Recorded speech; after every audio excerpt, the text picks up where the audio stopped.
Hello and welcome to the first episode of Budget Brawlers, your home for budget EDH.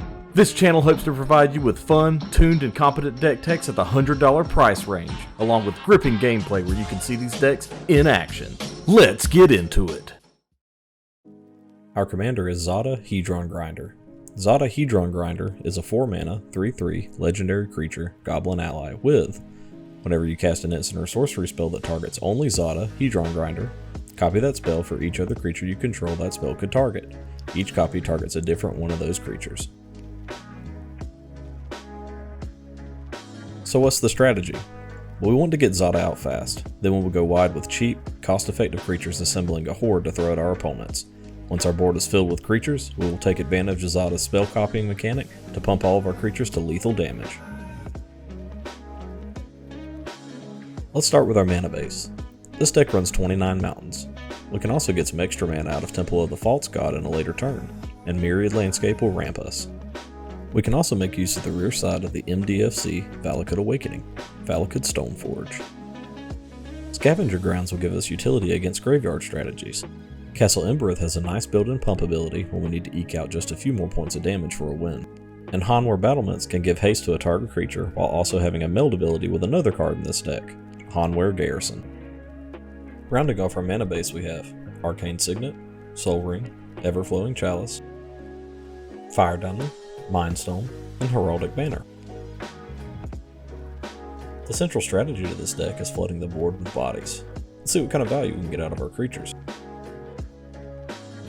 A Crowing Crusader will give us a token every time he's targeted with the spell. Creatures like Goblin Instigator, Mog War Marshal, Beetleback Chief, and Siege Gang Commander will all give you Goblin tokens when they ETB.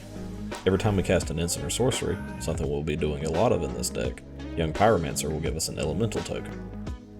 Tilanali Summoner allows us to pay red and X when she attacks to make that many attacking elemental tokens. Goblin Rabblemaster will make a Goblin token at the beginning of our combat phase, and we'll get a massive power boost from our Goblin sub-theme. And Hanwar Garrison makes us 2 attacking humans when it attacks, and will meld with Hanwar Battlements into an even larger token generator. This deck runs both versions of Kranko to pump out Goblin tokens. Kazul, Tyrant of the Cliffs, will give us a 3/3 Ogre for every creature our opponents swing at us and don't pay the 3 mana for. These tokens are made before the Declare Blockers phase, and consequently can be used to block.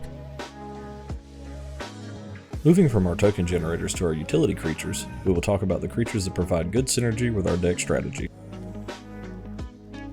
Up first is Rograk, son of Roga. This little guy might not have any power, but he's a 0-cost creature with great keyword abilities. After we pump him, he will be a force to be reckoned with. Goblin Chirurgeon lets us sacrifice one of our many Goblin tokens to keep our important pieces alive. And Legion Loyalist will give our entire army First Strike, Trample, and the ability to not be blocked by tokens when he attacks alongside 2 other creatures. Skirk Prospector is a Goblin Classic, giving us a free sacrifice outlet for red mana. Dreadhorde Arcanist will allow us to recur our powerful pump spells. And Iron Mirror is a good red mana dork. Krark the Thumbless will trigger every time we cast an instant or sorcery. The best case scenario here is to actually lose the coin flip, in which case Zada will still copy the spell targeting all of our other creatures, and we will get the original returned to hand with Krark, allowing us to cast it again. Runaway Steamkin provides us with 3 red mana every 3rd red spell we play, and the powerful Goblin King will buff our army of Gobbos, giving them +1/+1 and Mountain Walk. Goblin Matron will fetch up a Goblin to our hand. Goblin Warchief reduces our Goblin spells by 1 generic mana and gives them all haste. And Pashalik Mons will ping a target for 1 anytime a Goblin we control dies. They also have a Sack Outlet ability that gives us 2 more Goblin tokens. Up next we have Stormkiln Artist, an absolute powerhouse in this deck. The Artist will give us a treasure token every time Zada copies one of our many instant or sorcery spells. Stormy Boy will ramp us to the 5th Son of Mirrodin, allowing us to reap havoc with our insane mana advantage. Last but certainly not least among our creatures is Torbran, Thane of Redfell. Torbran is going to make all of our red damage sources hit for 2 more. Think of it like giving our army a +2 power buff. Up next we have our utility artifacts. This segment is short seeing as how we only have 2. First we have Genesis Chamber. This will give any player a mirror token when they have a non-token creature enter the battlefield. While it does help out our opponents, we will be the ones making the best use of it. The hug-like effect can also help it avoid removal, as it doesn't stand out as a threat. Then we have Swiftfoot boots, a good staple for keeping our commander safe. Now that we've completed our mana base, creatures, and other permanents, let's talk about the rest of our spells, the remainder of which can be broken into 3 categories: Pump, Card Draw, and Other. First up is Brute Force, giving target creature +3/+3 until end of turn. Next is Otherworldly Outburst, which will give a creature +1 power and replace it with a 3/2 Eldrazi token if that creature dies this turn. Then we have Rush of Adrenaline, giving a creature +2/+1 and trample until end of turn. Titan Strength gives target creature +3/+1 until end of turn, and also allows us to scry 1. Brute Strength will give a creature +3/+1 and trample until end of turn. And Run Amok will give target attacking creature +3/+3 and trample until end of turn.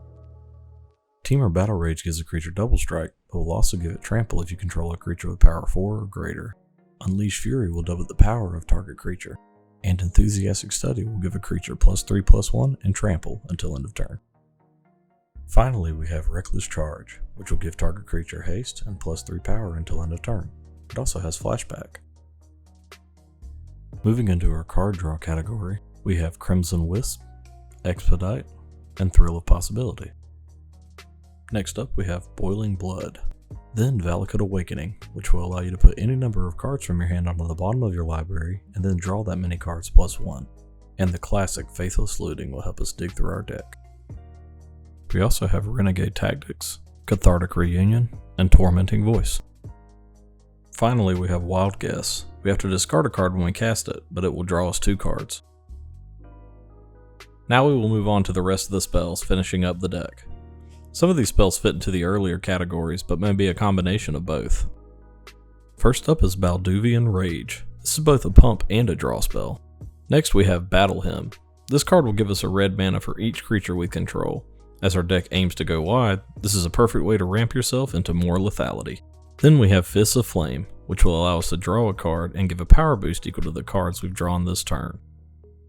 Sudden Breakthrough will give a creature +2 power and first strike, along with making us a treasure token. Rile is another card draw spell. However, it will ping our army for 1 damage and then give them trample in return. Then we have Vandal Blast, a red commander staple. Vandal Blast is an invaluable piece of mass artifact removal. Next we have Dragon Fodder, which will make us 2 1/1 goblin tokens. Twin Flame will double our entire army for a turn, minus Zada. Use this in combination with other pump spells to bring a game to a swift end.